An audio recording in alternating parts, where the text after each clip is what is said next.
हत्या अपने आप में ही दर्दनाक और भयानक होती है, लेकिन कई हत्याओं के कारण, तरीके और उनके पीछे की कहानी ज्यादा दिल दहला देने वाली होती है। आइए आइए आप लोग।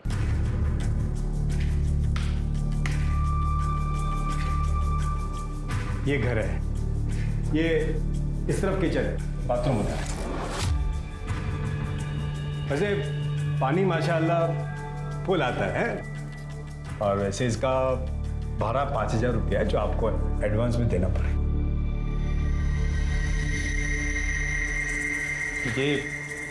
ये कमरा नहीं, वो लॉक ही रहता है। आप लोगों को वहां पर रखा होगा तो 3,000 एक्स्ट्रा भाड़ा लगेगा। नहीं नहीं नहीं नहीं, 8,000 बहुत ज्यादा हो जाएगा। नहीं, वैसे कभी आपको ऐसा यूज करने का जरूरत पड़ गया तो कर सकते हैं थोड़ा टाइम के लिए। खाली मेरे को एडवांस में बोल देना। हाँ, ये आपका एडवांस। ओके, ठीक है, चलता है मैं, है?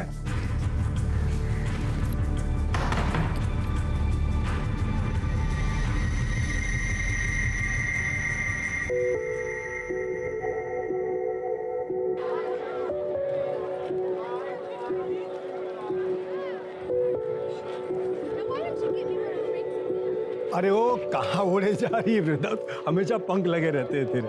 और चाचा नए बढ़ोतरी। हाँ बेटा, क्योंकि मेरी तेरे जैसी बेटी है ना, तो अल्लाह ताला ने मुझे बहुत बरकत दी है। देख, मुझे आज मुंबई जाना है, तो तू यहाँ से सीधे किचन में जाएगी, ठीक है? भूलना मत। क्या चाचा, पहले कभी कोई काम भूली क्या मैं? गलती हो गई मेरी अम्मा, आगे से नहीं बोलूंगा। जा अभी।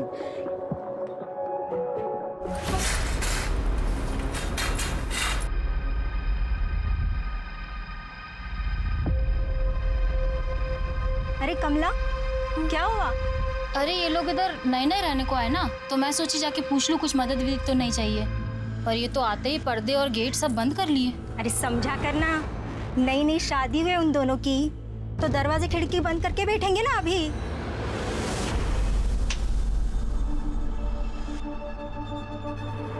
अगर तेल गर्म हो गया, डाल दे सारा उसमें।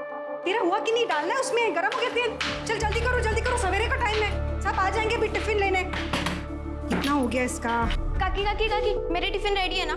हाँ, पर तो इतना हाफ के रही है, रुक जा थोड़ा सा। नहीं नहीं, सांस लेने जाऊंगी तो उनको लेट हो जाएगा। अच्छा ठीक है, ये ले। मैं चली। अच्छा रुक जा। ये देख, मैंने कुछ बनाया है, खा के बता कैसा है। बहुत अच्छा, चलो अब मैं चलती हूँ। अरे ये पूरा तो खा ले। नहीं नहीं, पूरा खाने जाऊंगी तो उनको लेट हो जाएगा। नहीं नहीं।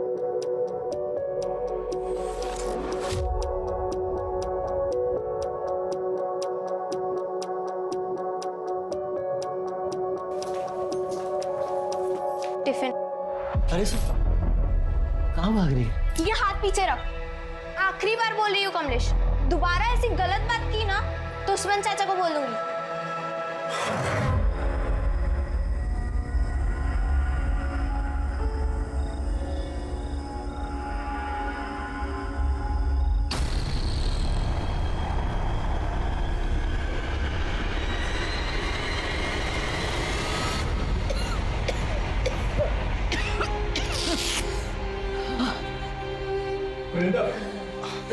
शुक्र है अल्लाह का, डॉक्टर साहब पहुंचे। नहीं बेटा, ऐसे रोते नहीं बेटा, रोते नहीं बेटा। देखो डॉक्टर साहब आ गए ना, वो तुम्हारी आई की टीबी ऐसे चुटकी बजाती ठीक कर देंगे। क्यों डॉक्टर साहब? हाँ हाँ, मैंने दवाई तो लिख दी है, जल्दी इनकी तबीयत ठीक हो जाएगी, चिंता मत कीजिए। ये आपकी फीस। जी शुक्रिया। भाभी जी, जब तक आप पूरी तरह ठीक नहीं होती, आप यहीं आराम करिए। वृंदा बच्ची है भाईजान, मैं बिस्तर पे पड़ी रहूंगी तो अकेले नौकरी, घर का सारा काम, खाना वाना सब कैसे करेगी? अरे भाभी जी, मैं किस मर्ज की दवा हूँ? वृंदा बेटा, 2 घंटे बाद आ जाना, राशन व खाना वगैरह ले जाना और दवाई भी दिलवा दूंगा, ठीक है? जी चाचा। भाईजान, आप ना होते तो हमारा क्या होता? पहले आपने वृंदा को नौकरी दे दी ताकि हमारा घर चलता रहे। आपका एहसान कभी नहीं चुका पाऊंगी। बेटा, आई का ख्याल रख, हैं? चलता है।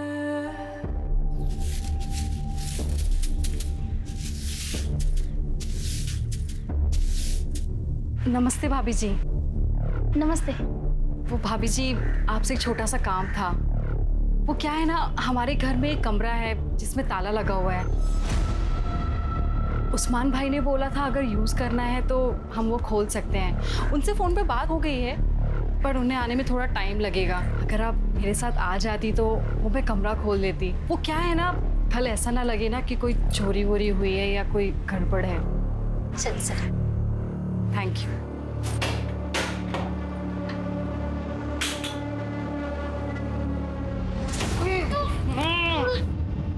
अगो देवा, कितनी बास आते, मुझे लगता है चूहा मर गया।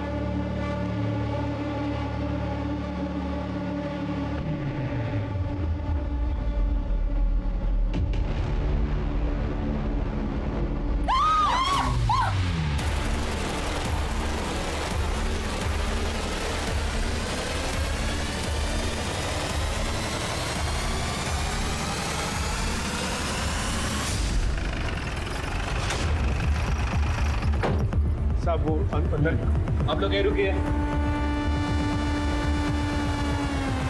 सर बॉडी तो पूरी तरह से सड़ चुकी है और नमक में डाली गई थी ताकि बदबू कम आए। सर फिलहाल बॉडी को देखकर यही कहा जा सकता है कि ये बॉडी किसी लड़की या औरत की है। बॉडी को पोस्टमार्टम में भेज दो।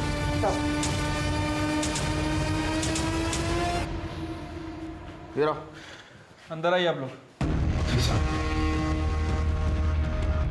घर तुम्हारा है? जी सर। बेडरूम आपका है? नहीं सर, वो तो हमारे यहाँ आने से पहले उस रूम में पड़ा था सर। हमें कुछ सामान रखना था, इसलिए फिर हमने इनको बुला लिया सब यहाँ, और फिर इनके सामने ही हमने ताला तोड़ा। हाँ साहब, ताला तो इन्होंने मेरे सामने ही तोड़ा था। ताला क्यों तोड़ा? क्योंकि साहब इस रूम की चाबी मेरे पास नहीं है, इसलिए मैंने इनको बोला था कि जरूरत पड़े तो आप ताला तोड़ दें। घर आपका है ना? चाबी आपके पास नहीं थी? शायद सिंधे फैमिली के पास होगी चाबी, क्योंकि जब वो खाली करके गए तो ताला लगा के गए थे साहब। वो कब गए? 2 महीने तो हो गए होंगे ना उस्मान भाई। हाँ, तो 2 महीने से खाली है घर? अरे नहीं साहब, वो शिंदे फैमिली बहुत शानी निकली साहब। उनका 2 महीने का भाड़ा बाकी था जब वो घर छोड़ के चले गए, वो तो दिया नहीं। और जब मैं 15 दिन के लिए वर्धा गया तब उस बात का फायदा उठाकर मेरा घर उन्होंने काले फैमिली को भाड़े पे दे दिया बिना मेरे को बोले। और शिंदे फैमिली का तो कहीं पता ही नहीं है साहब। और कुछ दिन पहले वो काले फैमिली भी साहब ये घर छोड़कर चले गए। तब से लेके इन लोग के आने तक ये घर खाली पड़ा था साहब, अल्लाह गवाह है।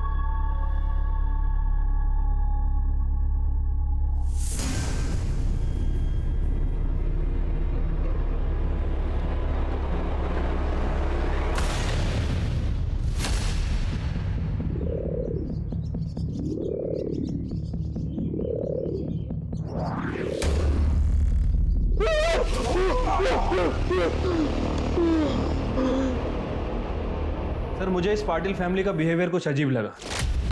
मुझे लगता है कि पाटिल फैमिली हमसे जरूर कुछ ना कुछ छुपा रही है।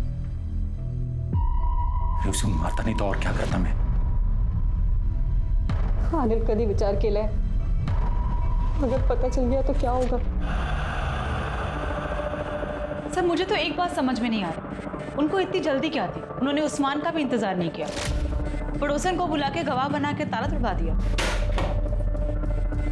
मैं जानता हूँ पुलिस बेवकूफ नहीं है, 2 और 2 करेगी और सब समझ जाएगी। अगर वो टेम्पो वाला हमें धोखा नहीं देता तो हम बच जाते। सुषमा, अभी हमारे पास बचने का सिर्फ एक ही रास्ता है। इससे पहले कि वो बचने का रास्ता ढूंढे, उनकी सारी डिटेल्स निकलवा। सर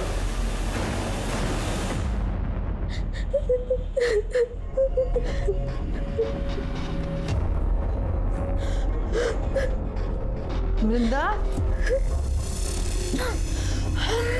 वृंदा, क्या हुआ बेटा? रो क्यों रही है बच्चे? कुछ वृंदा, सर उस्मान के पड़ोसियों से बात की है। उनका कहना है कि 10-12 दिन पहले जब पाटिल फैमिली ने उस्मान के घर को किराए से लिया था, तब से लेके अभी तक वहाँ के लोगों को उनका नेचर कुछ अजीब सा लग रहा है। इनफैक्ट सर वो ज़्यादा किसी से बात करते नहीं थे, और सामान के नाम पर उनके पास एक बैग था और एक गोनी थी, जिसे लेकर वो कुछ ज़्यादा ही प्रोटेक्टिव थे। घर के खिड़की दरवाजे भी 24 घंटे बंद रखते थे। सर जिस टेम्पो से वो मोहल्ले में आए थे, मैंने उसके ड्राइवर से भी बात की। अजीब आदमी था साहब, मैं उसे गोनी उतारने के लिए मदद कर रहा था। अरे आप छोड़िए। उसने मुझे जोर से धक्का दिया, जैसे कि मैं उसकी गोनी लेके भाग जाने वाला था। उस्मान का भी यही कहना है कि वो गोनी को 1 मिनट भी अपनी नज़रों से दूर नहीं करते थे। और उनकी पड़ोसन कमला, उसने भी बताया कि एक रात वो गोनी को देर रात कहीं लेकर जा रहे थे। नजर रखो उनके। अगर उन्होंने कुछ कांड किया है तो बचने के लिए जरूर कोई ना कोई गलती करेगी।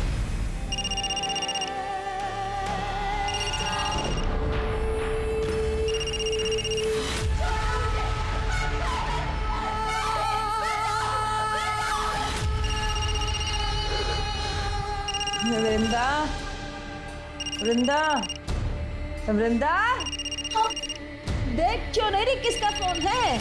कब से बजे जा रहा है, उठाना।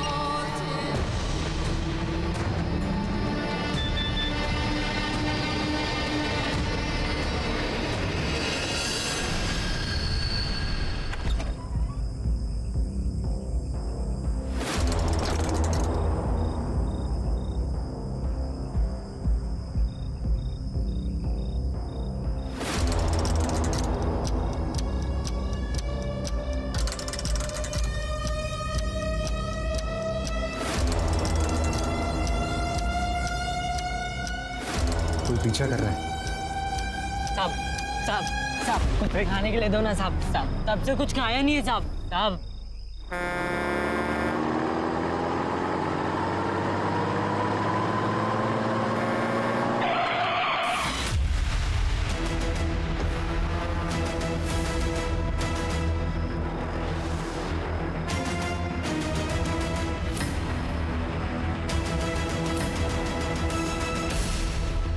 अभी जाओ। Sorry sir. वो शाणे निकले पुलिस को उल्लू बना के। कुछ पता चला सुषमा और अनिल का?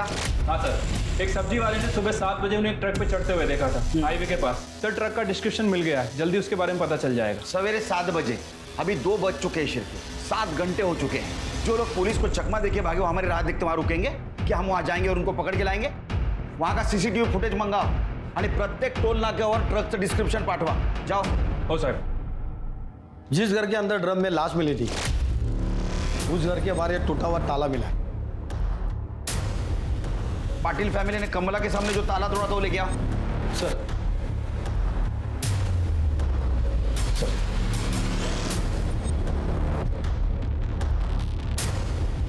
हमारा शख्स सही निकला शिरकी। पाटिल फैमिली ने कमला के सामने जो ताला तोड़ा था एक नाटक था। असल में वो पहले ही एक ताला तोड़ चुके थे।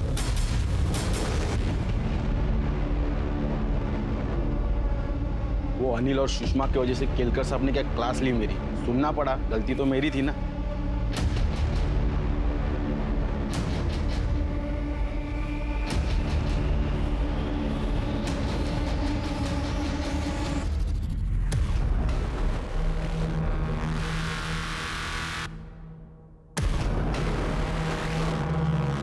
सर, जो बॉडी हमें ड्रम में मिली थी उसकी पीएम रिपोर्ट आ गई है। लड़की की बॉडी है सर, उम्र 23 से 24 साल। बॉडी पर चाकू जैसी किसी चीज से 7 बार वार किया गया था। मौत का एग्जैक्ट टाइम तो नहीं बताया जा सकता, लेकिन एस्टिमेटेड टाइम 45 से 60 दिन के बीच का है। इसका मतलब शिरकी है, ये जो मर्डर हुआ ये जून लास्ट वीक या जुलाई 2nd वीक में हुआ। और ये भी पॉसिबिलिटीज है कि उस्मान के घर में जो औरत की लाश मिली पाटिल फैमिली के पहले जो किराएदार रहते थे उनमें से किसी की हो। साहब पाटिल से पहले काले फैमिली उधर रहती थी। हलवला कुवत साहब और रवि काले, उसकी बीवी, उनका बेटा प्रेम, पल्लवी का पति। साहब तीनों मिलके पल्लवी की जो हालत करते थे, बहुत बुरा बर्ताव करते थे। साहब मेरे घर में शिफ्ट होने से पहले काले फैमिली वहीं आसपास में कहीं रहती थी, लेकिन उनके मकान मालिक की बेटे की शादी थी तो उनको घर चाहिए था शायद। और इधर वो शिंदे जो था तो मेरा घर छोड़ के भागने की तैयारी में थे, तो उसने बिना मेरे को बोले काले को मेरे घर में भाड़े पे रख दिया। सर जब मैं वर्धा से वापस आया मैं काले फैमिली से मिलने गया। मैं तुम्हारे हाथ जोड़ता हूँ, ये केस वापस ले लो। देख बहू, गलती हो गई हमसे, माफ कर दे। मैं तेरी माँ की उम्र की हूँ, तुझे अच्छा लगेगा इस उम्र में मैं कोर्ट कचहरी के चक्कर लगाऊं? हाँ बोला, बोला ना। कान फूट ले तुझे। आई बाबा क्या बोल रहे हैं, सुनाई नहीं दे रहा तुझे? नहीं बाबा, गलती हमारी है। ये प्यार से नहीं, ये मार से माने। अरे अंदर करवाएगा सबको। लेकिन बाबा चुप बैठ। सुना नहीं वो पुलिस वाली क्या बोल कर गई? आई बाबा की वजह से तू बच गई, वरना मैं अभी के अभी तुझे जिंदा गाड़ देता, समझे?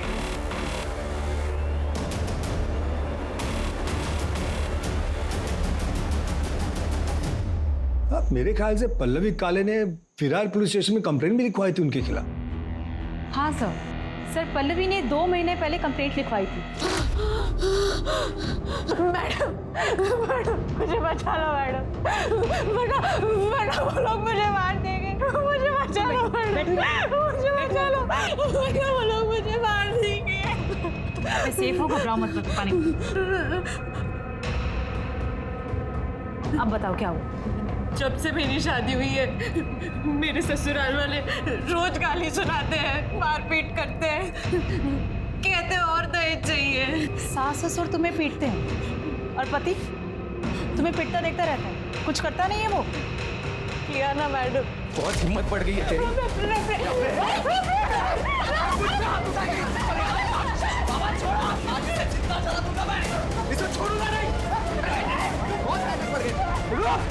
रुक! आज तुझे जिंदा जला दूंगा मैं, छोड़ूंगा नहीं। मैं किसी तरह अपनी जान बचाकर यहाँ तक आ रही हूँ। केरोसिन का बास आ रहा है कपड़ों में से। अगर मैं यहाँ पे नहीं आती तो वो मुझे जिंदा जला देता मैडम। पता नहीं मैडम ये झूठ क्यों बोल रही है, शायद इसे गलतफहमी हो गई है। अरे मैडम, मारना पीटना तो बहुत दूर की बात है, हमने तो कभी इसे हाथ तक नहीं लगाया। हाँ मैडम, और वो केरोसिन तो गलती से गिर गया मेरे हाथों से, मैंने जानबूझकर नहीं गिराया। मैं आपको पूरी बात बताती हूँ। देखो, इसने ना केरोसिन मंगाया और मेरे प्रेम ने लाकर उसे दिया और उसके हाथ से ऐसा छूट गया और इसके आंख पे गिर गया। तो इसे ऐसा लग रहा है कि जानबूझ के मेरे बेटे ने उसके पैर केरोसिन डाला है। ऐसा कुछ भी नहीं है। बेटा माफ कर दे और इनको बोल दे केस वापस ले। नहीं, मैं केस वापस नहीं लूंगी। मैडम ये लोग झूठ बोल रहे हैं। ये लोग ने जानबूझ के मुझे जिंदा जलाने की कोशिश की है। अरे कोशिश की होती तो अब यहाँ खड़ी होती क्या तू? करना वो सदमे में है बेटा। नाटक बंद करो अपना। अगर आज के बाद पल्लवी को हाथ भी लगाया ना तो तीनों की गलतफहमी दूर कर दूंगी मैं। तुम्हारा दहेज का लालच और तुम्हारी मर्दानगी ऐसे सदमे में आएगी ना कि तीनों जन जेल से जिंदगी भर बाहर नहीं आ पाओगे, समझे? पर सर पल्लवी उस कंप्लेंट पे कार्रवाई करना नहीं चाहती थी, इसलिए हमने काले फैमिली को वार्निंग देके छोड़ दिया। सब पल्लवी ने उनके खिलाफ कंप्लेंट की थी, इसलिए वो लोग डर तो गए थे, लेकिन उसके बाद से पल्लवी के लिए उनकी नफरत बहुत बढ़ गई थी। सब ये काले फैमिली की डिटेल्स दे दो।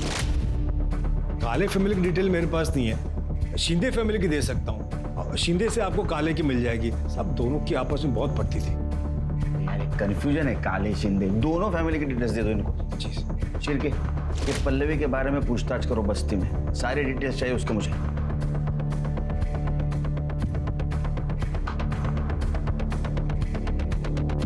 जब एक मर्द औरत को सारे बाजार में नंगा करता है ना, तो सोचो क्या होता है। बेचारी पल्लवी के साथ भी एक दिन ऐसे हुआ था। ए पल्लवी, ए रुक इधर जा रे, चल आज मुड़ो अपना, चल। छोड़ पीछे हट। पैसा दे दो, ले ले, चल आज मूड बनाएंगे, चल चल। ये पैसे ना अपनी माँ को जाके देना और उसी के साथ सोना, समझे? छोड़। क्या कह रहे तुम लोग यहाँ पर? छोड़ूंगा नहीं तेरे को, ये थप्पड़ तुझे बहुत महंगा पड़ेगा, याद रखना। हाँ चल निकल चल। नाम क्या बता दोनों का? सर श्याम और विलास। अगर पान वाले की इंफॉर्मेशन सच है तो ये दोनों किसी गटर में दारू पी के पड़े होंगे, उठाओ उनको। ठीक है सर अभी अभी इंफॉर्मेशन मिली है, सब्जी वाले ने जिस ट्रक का डिस्क्रिप्शन दिया था वो कोल्हापुर के नाके के पास से निकला है। अनिल पाटिल और सुषमा इसमें अभी दिखे हैं। हाईवे पुलिस को इन्फॉर्म करो सर। और नायगांव में उसके पड़ोसियों से पूछताछ करो, उसका कोल्हापुर में कनेक्शन है क्या। चिरके शिंदे फैमिली का कुछ पता चला? नहीं सर, अभी तक उनका फोन स्विच ऑफ है।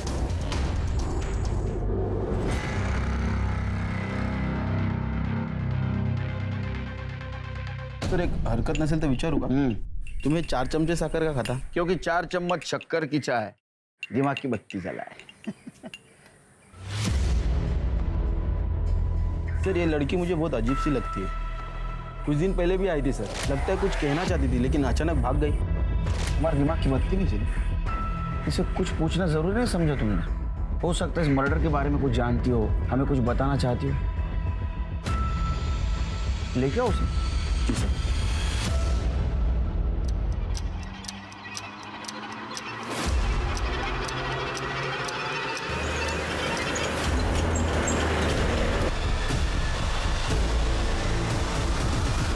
सर रवि काले का फोन सतारा के पास ऑन हुआ था। मैंने वहाँ की लोकल पुलिस को इन्फॉर्म कर दिया है। जल्दी उसकी एग्जैक्ट लोकेशन ट्रेस कर रहे हैं और जैसे ही मिलती है उसे अरेस्ट करके ला रहे हैं। गुड। और वो 2 बेवड़े? सर विलास और श्याम दोनों का पता चल गया है। हमारी एक टीम गई है उन्हें उठाने के लिए।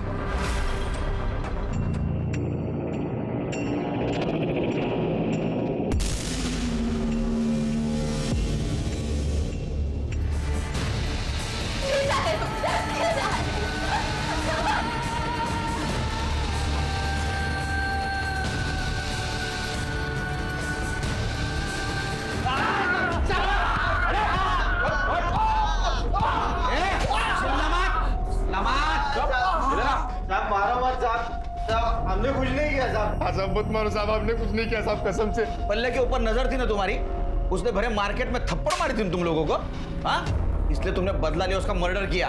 साहब कसम से बोल रहे अपन साहब, साहब अपन नहीं मारा उसको साहब। हमने नहीं मारा उसको साहब, कसम से नहीं मारा। हाँ साहब, 2 महीने पहले ना उसको आधी रात को किधर तो बाहर जाते हुए देखा था साहब, वो बैग भी लेके जा रही थी।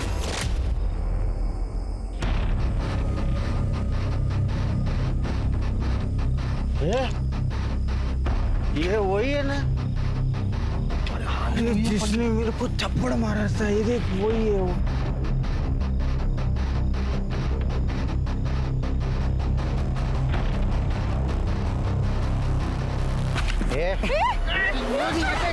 चल तेरे को बताता हूँ क्या करता है मैं, चल अभी।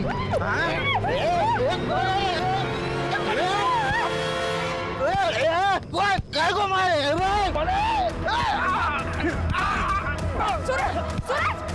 नहीं, छोड़ो छोड़ो छोड़ो, जाने दो, हम चलते हैं, चलो। सूरज, ये सूरज कौन है? वो साहब वो भाजी वाला है साहब, वो अपने बस्ती में वो भाजी बेचता था साहब। अपने को बाद में मालूम पड़ा कि उसका और पल्लवी का लफड़ा है करके। मेरे को तो लगता है पल्लवी उसके साथ ही भाग गई होगी साहब, क्योंकि वो सूरज भी गायब है तभी से साहब। क्या डेट क्या थी? साहब तब इतना मालूम है कि वो जून महीने का आखिर था या तो फिर जुलाई का शुरू में था। फिर क्या? ये सूरज का नाम लेके हमको गुमराह करने की कोशिश कर। इन दोनों ने पल्लवी के साथ रेप किया, बाद में उसका मर्डर किया। दारू उतरेगी ना सब बोलोगे तुम। करने नींबू पानी पादर का आता नहीं बाजा। शिरके, अगर सच में उस दिन पल्लवी सूरज के साथ बाहर गई थी तो ये बॉडी पल्लवी की नहीं किसी और की हो सकता है। आप सही कह रहे हैं सर, हो सकता है ये बॉडी मिताली की हो। मिताली कौन? सर केशव शिंदे की बहू, जो कि काले फैमिली से पहले उस घर में रहती। सर सुरिंदा भोयर नाम की एक औरत है जो कि बस्ती में कम्युनिटी किचन चलाती है और उसका मालिक उस्मान। उसने बताया कि पल्लवी और मिताली एक दूसरे को बहुत अच्छे से जानते हैं और उसने ये बताया कि मिताली अनाथ थी, वो बेवड़े प्रशांत से शादी कर ली उसने प्यार में करके। झाड़ू कटका करके उसके सारे घर वालों का पेट पालती थी वो, लेकिन उसके ससुराल वाले बहुत ही परेशान करते थे उसको। ये क्या लड़ रही है? अरुला, चल निकल। ये इधर बस्ती के पास ही एक बैचलर लड़का है, उसके घर पे झाड़ू कटका करती थी। उसका नाम था कुछ मिलिन वैद। बहुत ही कमीना लड़का था वो। घर का काम करके उसको 15,000 मिल जाता था और उतना चल जाता है उसको। फिर एक दिन उस मिलिन ने उसके ऊपर जबरदस्ती किया।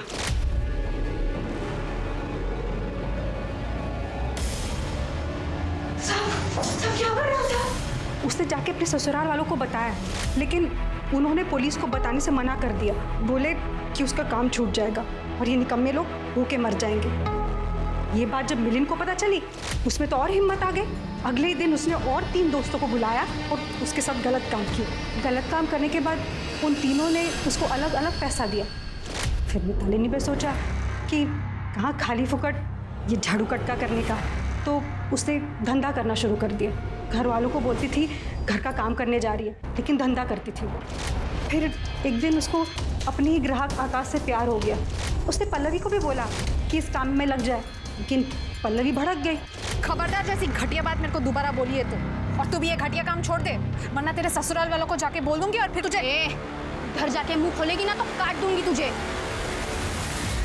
फिर पता नहीं पल्लवी ने बोला या किसी और ने बोला, लेकिन उसके घर वालों को पता चल गया कि मिताली काम नहीं करती, धंधा करने जाती है। अरे हमारा शांति की धूली बानी करते और बाहर जाके धंधा करती है। अरे मार से और पैसा कहाँ है बता? हमारी इज्जत डुबा के और हिसाब कितने का देते हैं? 15,000 का। बोल कहाँ रखा है पैसा?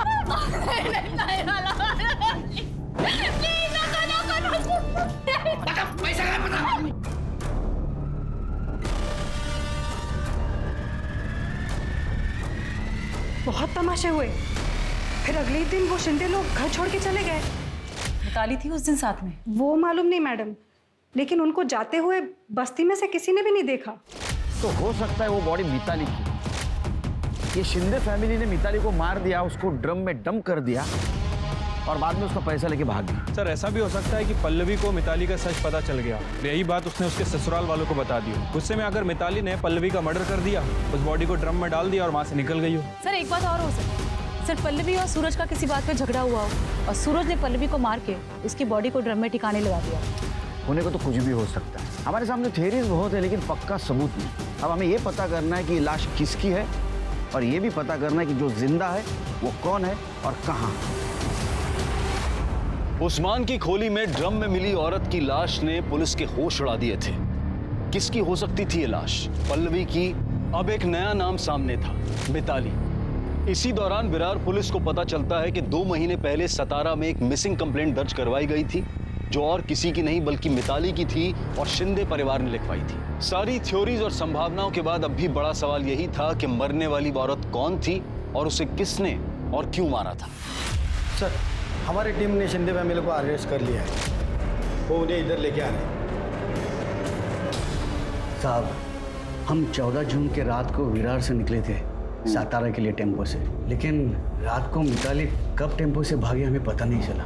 जब हम सातारा पहुंचे ना, तभी हमको पता चला कि वो हमारे साथ नहीं है। तभी हम लोग ने उसकी मिसिंग कंप्लेंट वहाँ लिखवाई थी। साहब, आकाश के बारे में पता था? हाँ साहब, वो उधर ही हमारी बस्ती में रहता था, हमें लगा वो उसके पास गई होगी। उस्मान चाचा के उस रूम को ताला लगा क्यों भाग गए थे तुम? नहीं साहब, हम लोग भागे नहीं थे, उल्टा हमारा ही कुछ सामान वहाँ पड़ा हुआ था। क्या बताऊँ साहब आपको, हमारा बेटा परेशान, उसकी शराब की लत छुड़वाने के लिए हम उसे सातारा लेके गए थे, लेकिन 15 दिन पहले उसकी मौत हो गई और उसके अंतिम कार्य के लिए हम लोग वहाँ रुके थे साहब। इसीलिए हम लोगों का मोबाइल नहीं लग रहा था साहब। रही बात रवि गाड़ी की, तो उसे वो जगह हम लोग ने तब दी थी जब तक हम लोग वापस ना आते। हम लोग सच बोल रहे हैं, हम लोग बहुत सीधे साधे लोग हैं साहब। सीधे साधे लोग हैं तुम कितने सीधे और कितने साधे हो सब पता है हमें। तुमने मिताली के साथ क्या क्या किया ये भी पता है। मिलिंद के घर में उसको काम करने लगाया ना, इसके बावजूद भी तुम्हें पता था कि उसके साथ रेप हुआ है। और जब ये गलत काम वो खुद की मर्जी से करने लगी, उसको मारा पीटा, उसका पैसा लेके तुम भाग गए। एक मासूम सीधी सादी लड़की तुम्हारे वजह से इस दलदल में फंस गई और अभी तक वो गायब है। उस्मान चाचा के जिस रूम को लॉक लगा था उसमें तुम्हारा सामान नहीं, मिताली की लाश। तुमने मारा मिताली को। नहीं साहब, हम लोग ने नहीं मारा साहब उसे। हम सच बोल रहे हैं, हम लोगों ने नहीं मारा उसे। या ऐसा नहीं सुधरेंगे, बहुत मोटी चमड़ी वाले। स्मिता घेऊन जायला बंदोबस्त करायचा। नहीं साहब, तो कितना सीधा है दिखा। शिरके सर, पता करो कितना सच बोल रहे हैं। अगर मिताली और आकाश 3 महीने से यही है तो उस्मान चाचा के कमरे में जो लाश मिली वो पल्लवी की हो सकती है। हमें जल्द से जल्द इस मिताली को ढूंढना होगा। सूरज का क्या हुआ? सर, काले फैमिली जब से विरार से शिफ्ट हुई है, सूरज का भी कुछ पता नहीं चल रहा है। कहाँ गया है किसी को कुछ पता नहीं है, लेकिन सर हम पूरी कोशिश कर रहे हैं, जल्दी ढूंढ लेंगे उसे। सर इचलकरंजी पुलिस ने अनिल और सुषमा को पकड़ लिया है, वो उसे यहाँ लेके आ रहे हैं।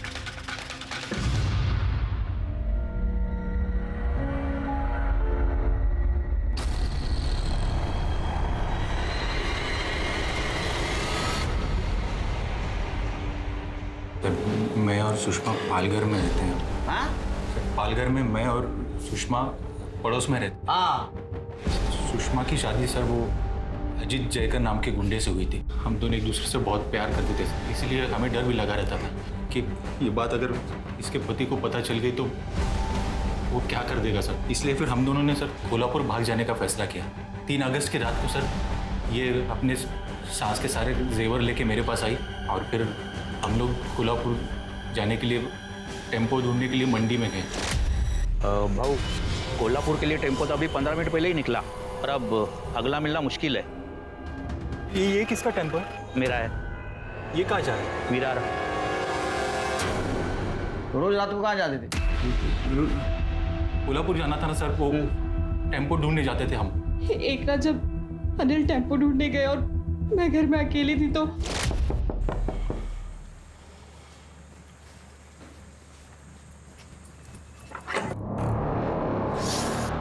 यहाँ छुप के बैठी है तू? और तेरा यार किधर है?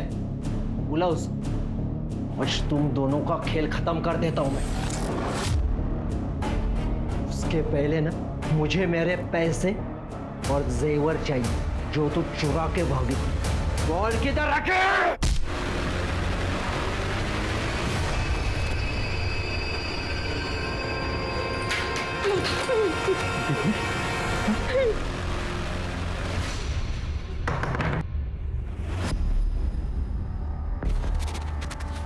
अब क्या करेंगे? अरे उठना। ये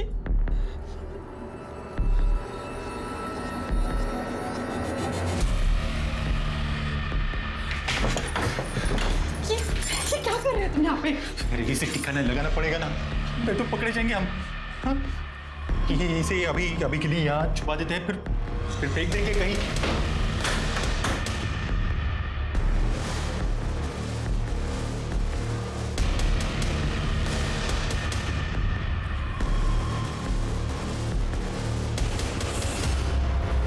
साहब उस रूम में तो पहले से एक लाश थी साहब, हम दोनों को लगा कि हम दोनों फंस जाएंगे, इसलिए फिर वो अजित के बॉडी को हमने एक गोनी में भरा और फिर कहीं ठिकाने लगाने के लिए हम दोनों निकल गए। मैं मैकेनिक हूँ इसलिए मैं जानता हूँ बिना चाबी के गाड़ी कैसे चालू करते हैं।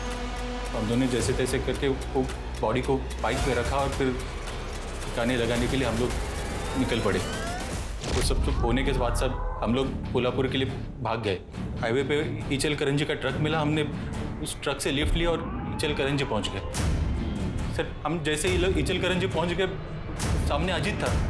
हम दोनों तो डर गए कि ये जिंदा कैसे बचा।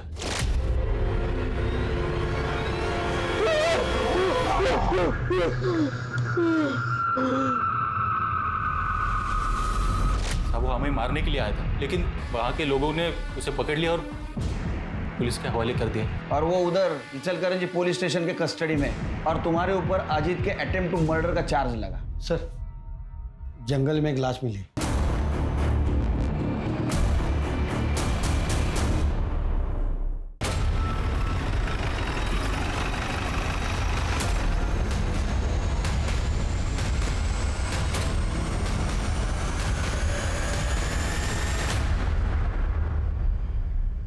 सर बॉडी बुरी तरह सड़ गई। कुछ मिला? ये वॉलेट मिला है, उसमें आईडी कार्ड है। सूरज यादव?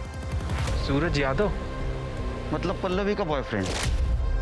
फिर जिस हिसाब से बॉडी डिकम्पोज हुई है, इसे लगभग 1-2 महीने तो हुए होंगे, और पल्लवी और सूरज को गायब हुए भी 2 महीने हो चुके हैं। तो मुझे लगता है कि ये बॉडी सूरज की ही है। पंचनामा करा और देखो आसपास और कुछ मिलता है। चिरके, अगर ये बॉडी सूरज की है तो इसका मतलब पल्लवी मर चुकी है। हो सकता है सर, क्योंकि पल्लवी को भी गायब हुए 2 महीने से ज्यादा हो चुके हैं। सर वहाँ पे पीछे एक बाइक मिली है। और कुछ मिला? नहीं सर। पता करो किसके नाम रजिस्टर है। Okay sir. चिरके, हो सकता है ये बाइक सूरज की हो, या ऐसा भी हो सकता है कि जिसने सूरज को मारा उसकी हो। उसने सूरज को मार दिया, बॉडी को यहाँ डंप कर दिया, बाइक को छोड़ कर निकल गया।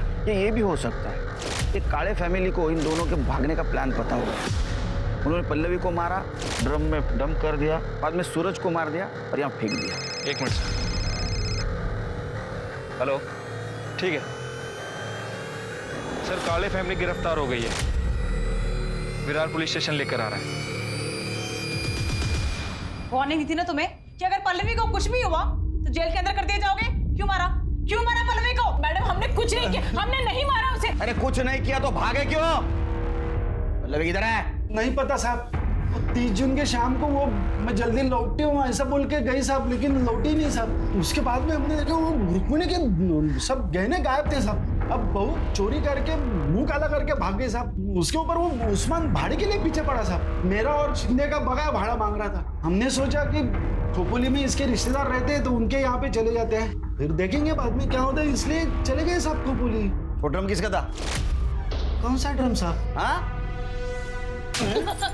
वो जिस कमरे को ताला लगा था उस कमरे में ड्रम किसका था जिसमें एक औरत की सड़ी हुई लाश मिली? कसम से साहब, वो कमरे में क्या है हमको पता भी नहीं। वो कमरे की तरफ हम जाते भी नहीं साहब। इतना बड़ा घर था, तेरे को कमरा नहीं दिखा? और तूने उसको जलाने की कोशिश की ना? नहीं साहब, हम लोग सच बोल रहे हैं, हमने उसे नहीं मारा है। मैं उसे जलाना नहीं चाहता था, मैं तो सिर्फ उसे डराना चाहता था। उसके बाप ने, बीकू ने हमसे कहा था कि वो शादी के बाद हमें पैसे देगा, लेकिन बाद में वो मुकर गया। वो मुकर गया इसलिए तूने भरे बस्ती में उसको बेचने की कोशिश की। वो नहीं मानी तो उसको मार दिया? नहीं साहब, मैं मानता हूँ मुझसे गलती हुई, लेकिन मैंने उसे नहीं मारा। सब पता चल जाएगा। लेके जाओ इनको और खूब मारो इनको। कहाँ फंसा रहे हो सब?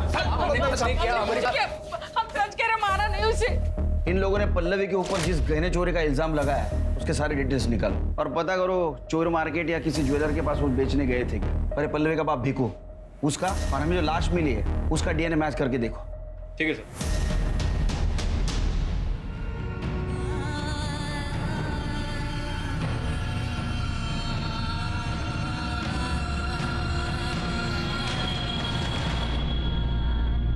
काफी कोशिशों और मेहनत के बाद आखिरकार विरार पुलिस को लगने लगा कि वो सही दिशा में आगे बढ़ रहे हैं। पल्लवी के पिता भीकू का डीएनए ड्रम में मिली लाश के डीएनए से मैच कर गया, जिसका अर्थ ये हुआ कि ड्रम में मिली लाश पल्लवी की थी। और साथ ही ये भी साबित हुआ था कि मौका वारदात पर मिली मोटरसाइकिल सूरज की थी। पल्लवी और सूरज का मर्डर हुआ था, ये प्रूव हो चुका था।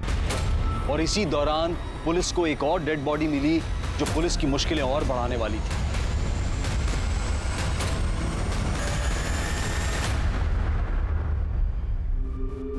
फिर के 14 जून को शिंदे फैमिली विरार से शिफ्ट हो चुकी और 30 जून तक पल्लवी जिंदा थी। इसका मतलब पल्लवी के मर्डर में शिंदे फैमिली का कोई हाथ। दूसरी सस्पेक्ट है काळे फैमिली जो हमारे कस्टडी में। एक और सस्पेक्ट है मिताली शिंदे। हो सकता है अपने बॉयफ्रेंड आकाश के साथ कहीं हो, लेकिन उसकी हमें इंफॉर्मेशन नहीं। साहब मैं वही बताने के लिए इधर आई है। मैं ही हूँ मिताली शिंदे और मैंने पल्लवी को नहीं मारा है। तुमने कुछ किया नहीं तो यहाँ आने में इतनी देर क्यों लगा दी? इंसान हूं ना साहब, पहले खाली खुद के बारे में सोचा और लगा पल्लवी को भी न्याय मिलना चाहिए। बहन जैसी थी वो साहब मेरी। साहब खाली पल्लवी को मालूम था कि मैं प्रशांत की फैमिली को छोड़ के विरार वापस आ चुकी हूँ और आकाश के साथ उसकी बीवी बन के उसके साथ में रह रही हूँ। घूंघट डालती थी तो बस्ती में कोई पहचाना नहीं मेरे को।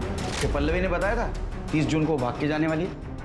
वो जल्दी में थी तो ज़्यादा बात नहीं करी, पर उस दिन मिली थी वो मुझे। सूरज कहाँ है? सूरज को मैंने उस्मान चाचा के उधर बुलाया है, उधर से हम दोनों साथ में जाएंगे। और मैं भी अभी उस्मान चाचा के उधर ही जा रही हूँ। उस्मान चाचा बोले थे कि वो मदद करेंगे। सब पल्लवी कुछ मदद चाहती थी मेरे से। वो 30 तारीख को शाम को आने वाली थी, पर मालूम नहीं क्या हुआ, वो आई नहीं। और ये सूरज यादव वो भी नहीं आया साहब। मैंने दोनों को फोन भी मिलाया तो दोनों का फोन स्विच ऑफ आ रहा था। बाद में दूसरे दिन मालूम गिरा कि पूरा फैमिली घर छोड़ के चला गया है। आपने बात पहले क्यों नहीं बताई? मुझे लगा कि इस बात का इसके इससे क्या लेना देना साहब। कौन सोच सकता है साहब कि उस ड्रम में पल्लवी की लाश होगी। मुझे लगा वो सूरज के साथ हंसी खुशी जिंदगी बिता रही होगी, लेकिन साहब वृंदा के साथ जो हुआ बहुत गलत हुआ। वृंदा मेरी बच्ची जैसी थी। मैंने आज तक किसी को बद्दुआ नहीं दी, लेकिन आप देख लें साहब, उसको मारने वाला दोजख की आग में चलेगा। अल्लाह उसका हिसाब करेगा। उसके कातिल को पकड़ो आप साहब, वो जो भी उसको सजा दिलाओ साहब। उस्मान चाचा शांत हो जाइए, उसकी कातिल को हम जरूर पकड़ेंगे। आपको किसी पे शक कौन कर सकता है सर? इस बस्ती में कमलेश बोल के एक टेलर, वो रोज उसको सताता था और गलत नजर से देखता था।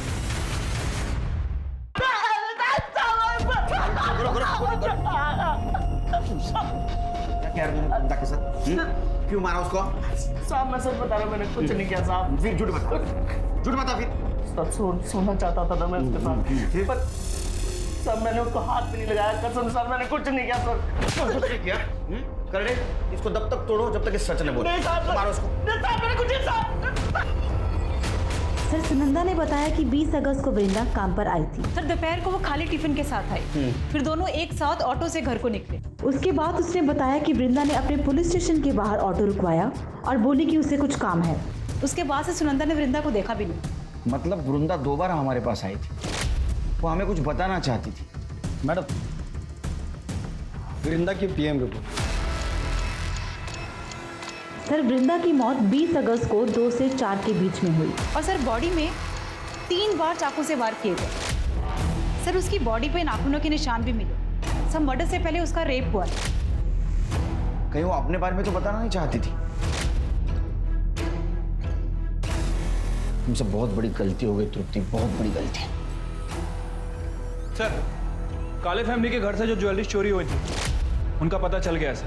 सर आप गैस भी नहीं कर सकते कि ज्वेलरी चोर बाजार में किसने बेची थी। शिर के मैं रिलैक्स मूड में नहीं हूं।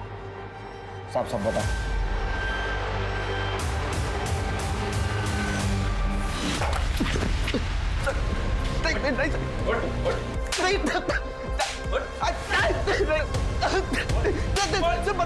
बताता हूँ क्या बताना पड़ेगा, बोल।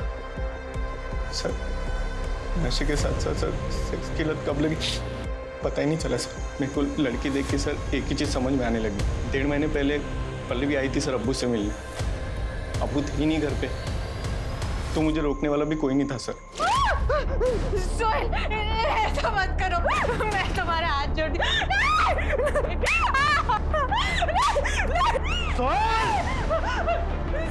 सोहेल, तू बचेगा नहीं आज।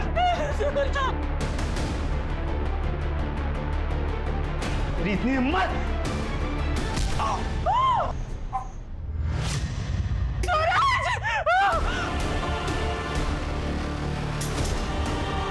सूरज, सूरज, ये क्या किया तुमने? नहीं छोड़ूंगी, पुलिस के पास जाऊंगी, चिल्ला चिल्ला के तुम्हारी सच्चाई पूरी दुनिया को।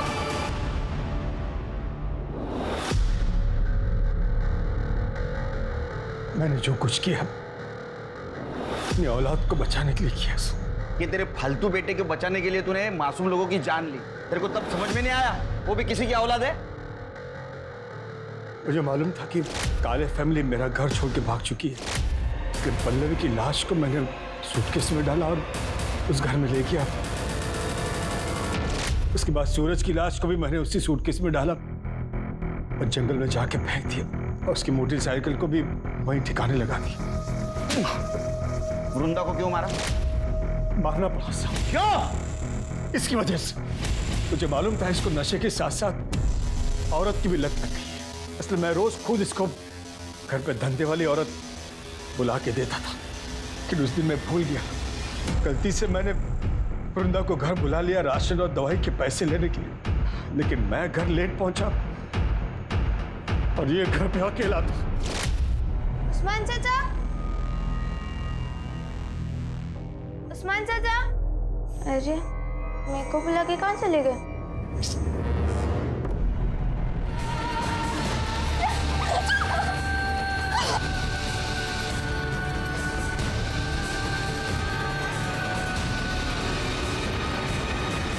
ये सब तेरे को पता था, फिर भी तू चुप बैठा ना। वृंदा मेरे को बताई थी साहब। मुझे सुहेल पे बहुत गुस्सा था, लेकिन वृंदा पुलिस में जाएगी ये सोच के मैं डर गया था, इसलिए मैंने उसको वो वीडियो बताया जो सुहेल ने बनाया था उसका, और बोला कि अगर तू पुलिस में जाएगी तो मैं तेरे को बदनाम कर दूंगा। सुहेल को वृंदा पसंद आ गई थी, वो जब मन करता उसको मैसेज करके बुला लेता, उसके साथ जबरदस्ती करता था, और तब वृंदा का भी गुस्सा बढ़ते जा रहा था। मैंने वृंदा को पुलिस स्टेशन के बाहर देखा और मैं डर गया। मैं उसके पास गया और मैंने बोला उसको, वृंदा बेटा बेटा तेरी आई की तबीयत बहुत खराब है, तू यहाँ क्या कर रही है? क्या क्या हुआ? बेटा डॉक्टर ने उन्हें हॉस्पिटल में एडमिट करने को बोला है, तू चल मेरे साथ, मैं तुझे ले चल। फिर मैं उसको एक सुनसान जगह पे ले गया और क्या हुआ उस्मान चाचा? बेटा तुझसे एक बात करनी है। जी कहिए ना।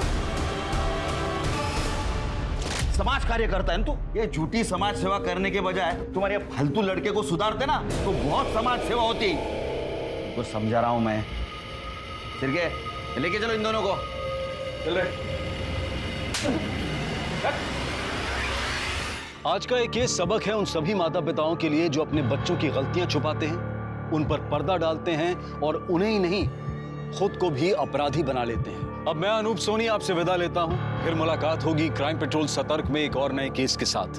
तब तक अपना और अपने परिवार का ख्याल रखें, सतर्क रहें, सुरक्षित रहें और देखते रहें क्राइम पेट्रोल सतर्क। जय। For more updates, subscribe to our channel, click the show links and enjoy watching the videos.